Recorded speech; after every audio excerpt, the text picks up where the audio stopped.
আসসালামু আলাইকুম রহমতুল্লাহ।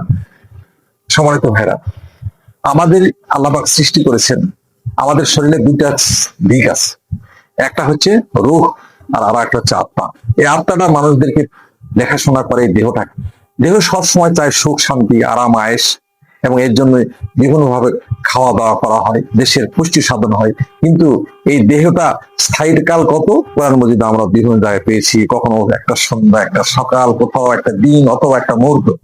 কিন্তু পরকাল তো অনন্তকাল। আর দেহকে যত বেশি সমৃদ্ধশীল করা হবে, দেহে আরো বেশি বেশি সুখ শান্তি আরাম আয়েশ এগুলো চাইবে। জৈবিক কারণে তার আরো বেশি বেশি চাইবে। কিন্তু আমরা রুহটাকে বেশি যদি আমরা বেশি বেশি খাবার দিই, কোরআন তেলাওয়াত, হাদিসের আলোচনা, ইসলামের সাহিত্য, তাহলে দেখা গেল যে আমার রুহটা বেশি শক্তিশালী হবে, বলবান হবে। তখন আল্লাহর বেশি বেশি হুকুম আকাম আমাদের মানা বেশি কার্যকরী হবে। তখন আমরা এগুলো আমল করে দেখা গেল যে আমরা জান্নাতের ঠিকানায় যেতে পারবো। সেই জন্য রুহটাকে আমরা ডেভেলপ করি। আল্লাহ আমাদের তৌফিক দান।